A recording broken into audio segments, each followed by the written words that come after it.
Good morning. I'm Anna Marie de la Vega, and this is Focus. Thank you so much for joining us. We're going to talk about a very important topic today, a very important issue that affects thousands and thousands of people in our own community. It's homelessness.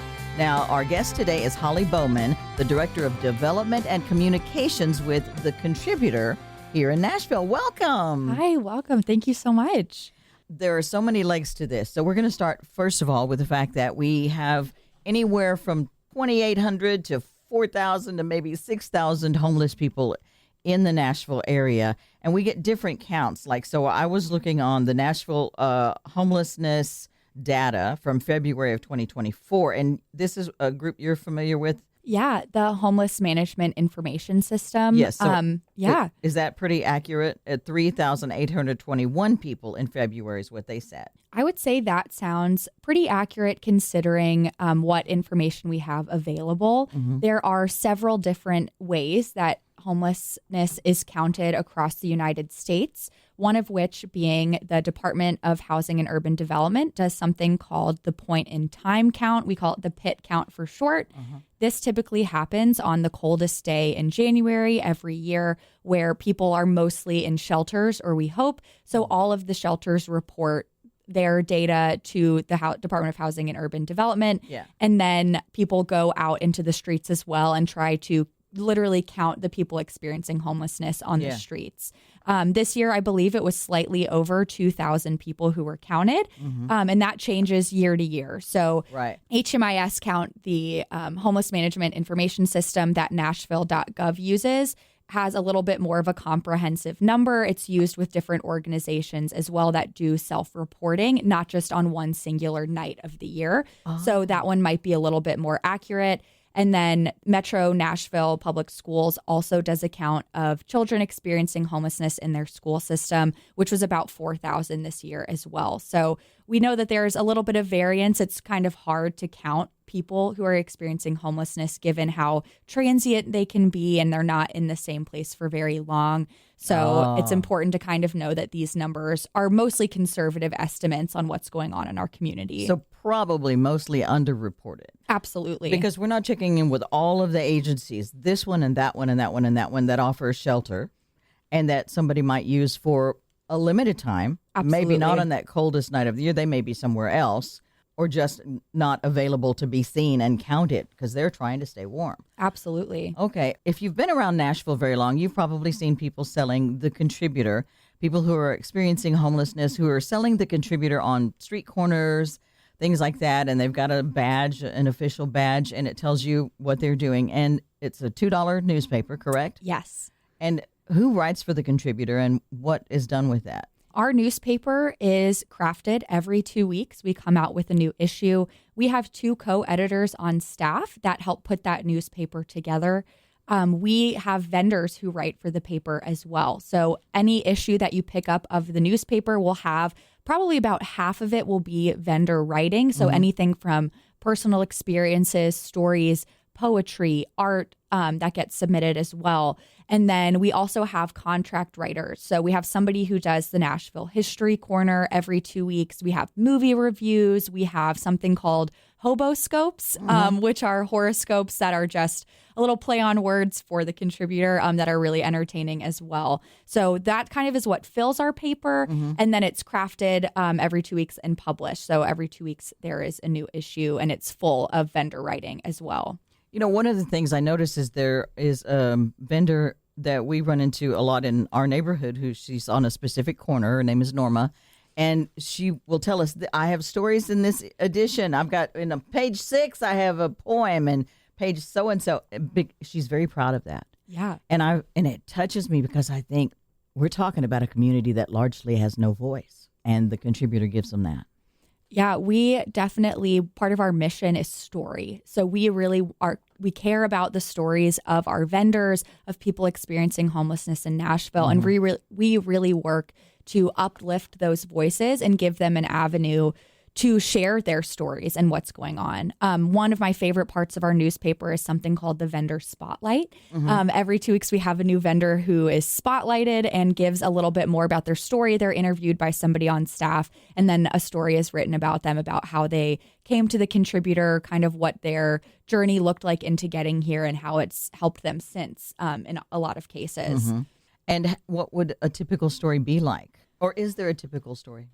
That's a really great question. I would say that there's really not a typical story amongst our vendors. A lot of them have experienced something called chronic homelessness, which is homelessness for a certain length of time and over the course of a certain period of years or months. So we have some people who have been really transient in their homelessness as well. So somebody may be in housing for a little bit or staying with family and something that is a little bit unstable. And then they sell the paper, get back into a traditional job or something like that. Something else happens to them and then they experience homelessness again. So that's really what we try to combat. We try to make sure that when people are in housing, it's something that we can help support them in keeping.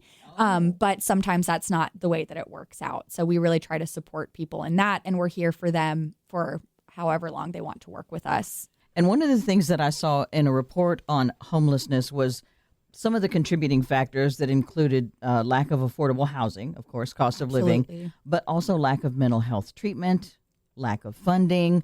When people learn a certain lifestyle, learn a certain way to cope, it can lead to issues down the road when they finally can get back on their feet and then something happens and they haven't figured out another coping skill besides kind of to escape. Absolutely. And then they're stuck again in a bad place. Yes. So there are lots of social factors that determine people experiencing homelessness and what goes into that. I would say mainly lack of affordable housing. Nashville is absolutely experiencing an affordable housing crisis. And so even if somebody has all of their I's dotted and T's crossed, they might just simply not be able to afford to rent somewhere. Yeah. How am I going to just suddenly come up with, here's a house. It's $1,300 a month. How am I going to do that? How would most of us do that? Right. You work and try to save, and then you need enough for a security deposit, and then let alone furnishing your apartment. Some of these people who are living on the streets don't have any sort of furniture and their belongings fit in a backpack. So once you get into housing, it can be very jarring. Oh, right. But back that up a little bit. You got to get a job, as you mentioned. Absolutely. And be able to save some money up, and then back that up a little bit if you don't have an address. You can't get a job, and back that up a little bit if you don't have a place to take a shower and get clean clothes and be ready to launch from that location every day to go to your work. They have so many barriers just to get into housing. And what is the contributor now? You say the contributor has added new programs. It's not just someone selling a paper on the corner. What has the contributor grown into now? That is a great segue. So during the pandemic, we got some COVID funding that allowed us to start a new program that we call the COVER program.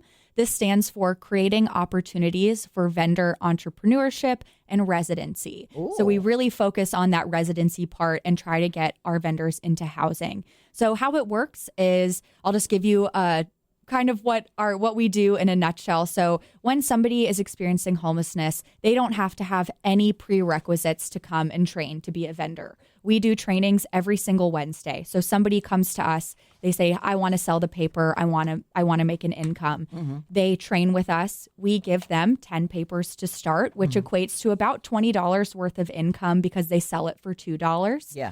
And then once they sell 40 papers, they will come back to us. We will work with them on getting things from their ID. So like you said, if you don't even have an ID to apply for a job or prove that you are here, then that is one barrier. That's the very first step that we look at. If they need a birth certificate or an identification card, we work with them on obtaining that. The next step is that, we look at what housing do they qualify for? Do they qualify for a housing subsidy, a housing choice voucher, anything like that? And work with them on applying for these and then getting on wait lists into housing that accepts those. Mm-hmm. We also work with people on getting connected to healthcare, mental health care, traditional employment, if that's something they're interested in, and then any government benefits that they may be entitled to. A lot of our vendors are over the age of 65, which is crazy that they're out here selling the newspaper on the streets, but it's something that they really take pride in.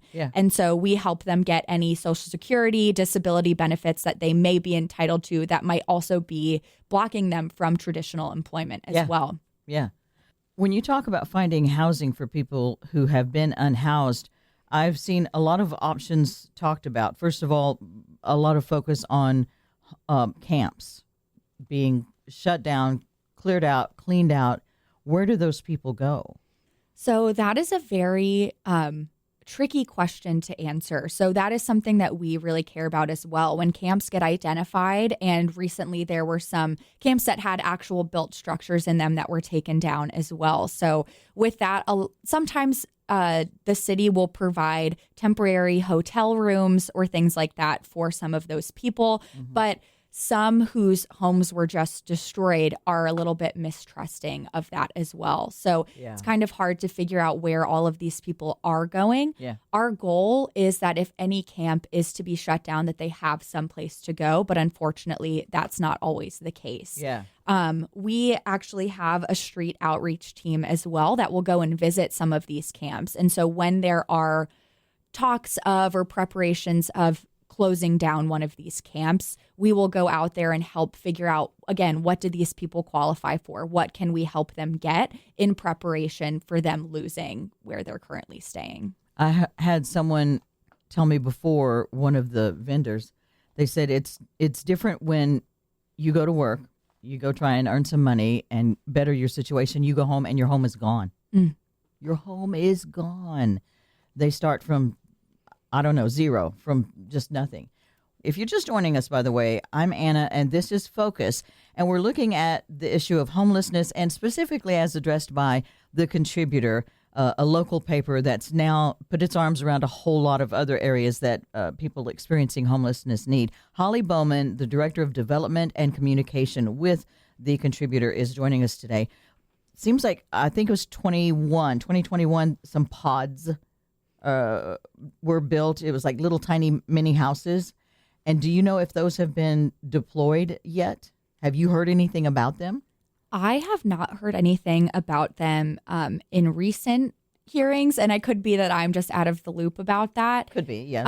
But I do know that there is another organization in Nashville that we kind of partner with sometimes as well, called the Village at Glencliff. They have tiny homes that are serving as a medical respite for people experiencing homelessness. So if somebody has an extreme diagnosis with something like cancer or is getting surgery and needs a place to recover and they don't have a home, they stay in these tiny homes while they recover to help prevent going back into the hospital and using emergency room services. So that's another great organization that has these tiny homes. They're not permanent housing for people, but kind of a stepping stone in order to help somebody get there. That's right. Get you back on your feet health-wise. Absolutely. Oh, my gosh. So what if you have an emergency? You have to go to the hospital, you have surgery, and then what? They need a place to recover. So we actually have something on our team as well that is the SOAR program, which stands for SSI, SSDI, Outreach, Access, and Recovery. So SOAR, SOAR. And we work to help connect people to outpatient healthcare, sign them up for health insurance this year. So every year towards the end of the year, we do an open enrollment and try to get people enrolled in health insurance as well, connect them to primary care providers, and help kind of reduce that emergency room cost as well. So we work with them on whatever they may need to help go towards that path of recovery, whatever that may look like. So if they have some sort of Social Security that is due them, you help them get signed up for that. So then they can find out what sort of medical insurance that they're eligible for. Absolutely. Okay. Because there are different tiers of medical care affordable or available to people who are on some sort of supplemental Social Security income. Yes. Okay. So, and who knows how to do all that paperwork? I mean, if you've not I don't go to the office every day. I don't deal with paperwork. I don't even get online. And then they're trying to deal with that. That's just another barrier that you guys are helping to knock down for them. Absolutely. And we help them alongside every step of that application. So in a lot of cases, we'll need things like bank statements, zero income proof, things like that. So we work with them on filling out all of the paperwork and things that they need to file. Yeah. And we file on their behalf because oftentimes if somebody doesn't have a cell phone, you need to answer these calls and have interviews. So we'll help people with that part as well and make sure that, again, all of those I's are dotted and T's are crossed to get them as close to whatever they're entitled to as we can. Yeah. In the process of getting people who are experiencing homelessness off the streets and into permanent housing, what are the services now that the contributor has added to give them the support to help make that happen? So we have added that SOAR team that helps people with primarily health insurance and primary care provider and any sort of mental health that they may need help with as well. Mm-hmm. We help apply people for housing. We do SNAP, which is food stamps. We help people apply for that as well and get food stamps that helps them with food insecurity. And then once we get somebody into housing as well, we help them furnish their apartments. So we actually have a partnership with an organization called Junk Drop, which will go to people's homes and take away their quote unquote junk furniture.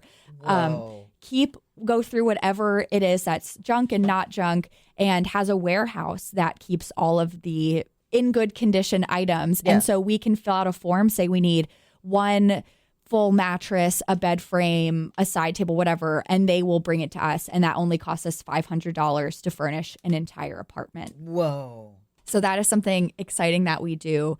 And with housing as well, it's really important that we try to support our vendors in staying in housing. So housing stability is something that we're really passionate about as well. And we're actually Nashville's critical time intervention specialist, which is we work with people for 9 months to a year. We get referrals from all organizations across the city. So if somebody gets into housing, they're referred to us. We work with them for the first 9 months to a year of them being in housing. So if you've never experienced traditional housing before, you may not know what to expect.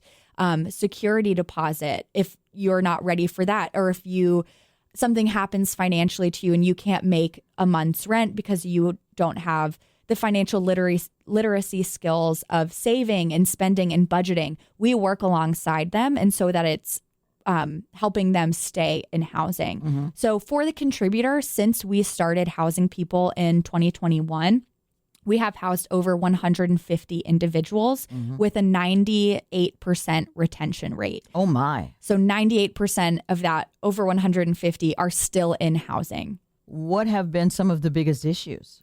It's a little bit of a jarring experience to go from being on the street and having your things with you at all times and always being on the lookout for what might go wrong. Sometimes that does carry over into housing. You've never experienced it before. It doesn't feel real. You're ready to pack up at a moment's notice because that's how you've been living your whole life. Right. So some of it is a little bit of a mistrust. You're not experiencing it before.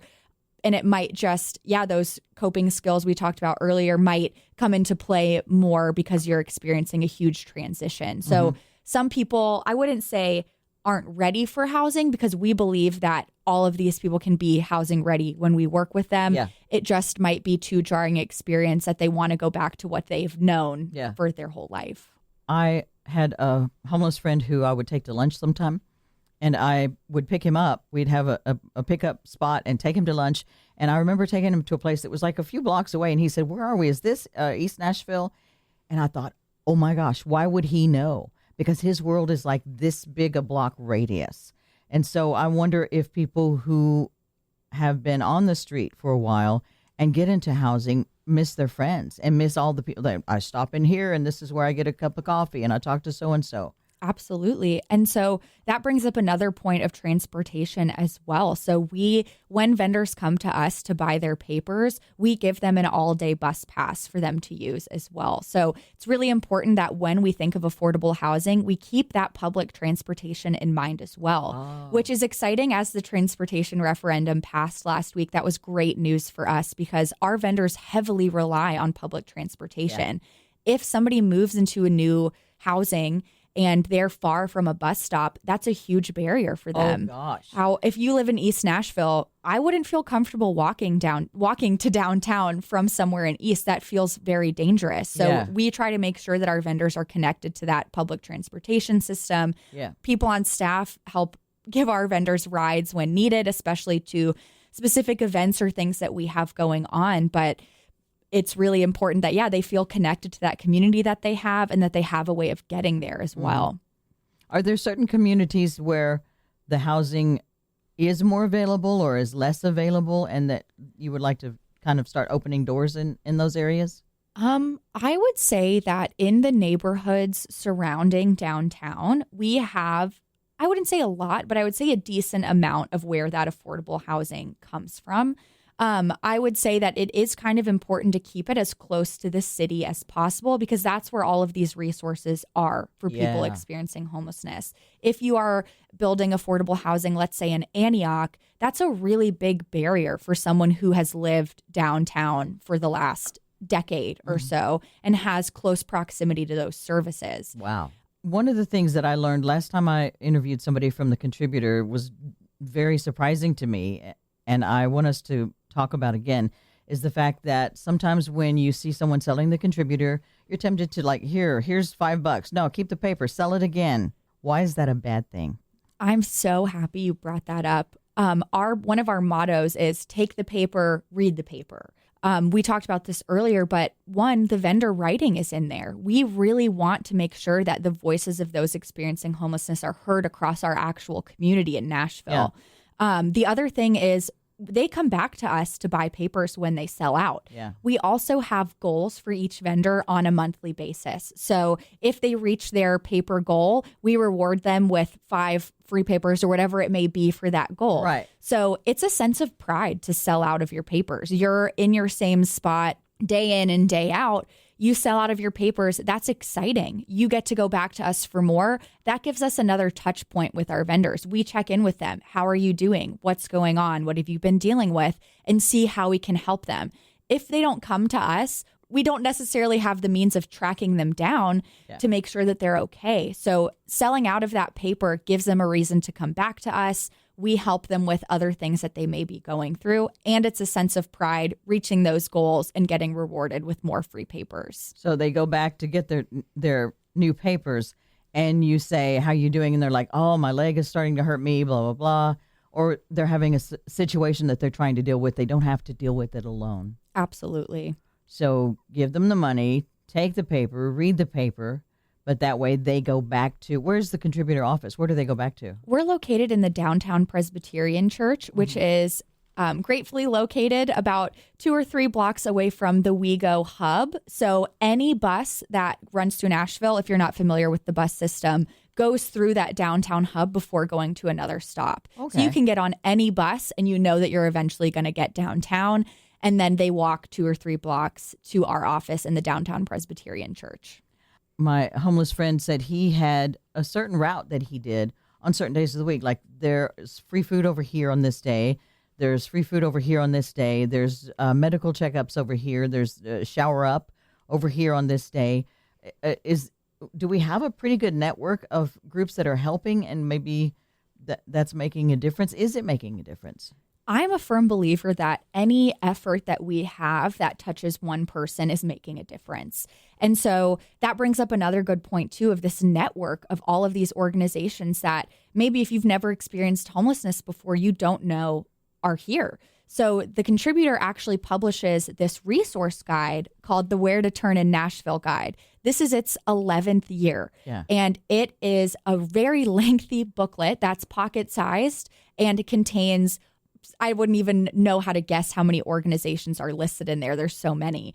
But somebody we have on staff helps put that together. We update it every single year. And we actually have an online version now as well that stays more up to date. We print the guide once a year. And this is our primary way of reaching individuals experiencing homelessness. Like we mentioned earlier, they might not have a cell phone. They might not have access to the internet. So we give them these booklets and they contain different categories. So food, housing, healthcare, transportation, anything that they may need is categorized for them. They can flip through and find exactly what they need. Call that number. It has the hours of operation, address, everything that they need to contact those people. But we also do have that online Where to Turn in Nashville website that's updated more frequently. But again, that book is so important to hand out to people as well. So we should just make sure that we stock up on those.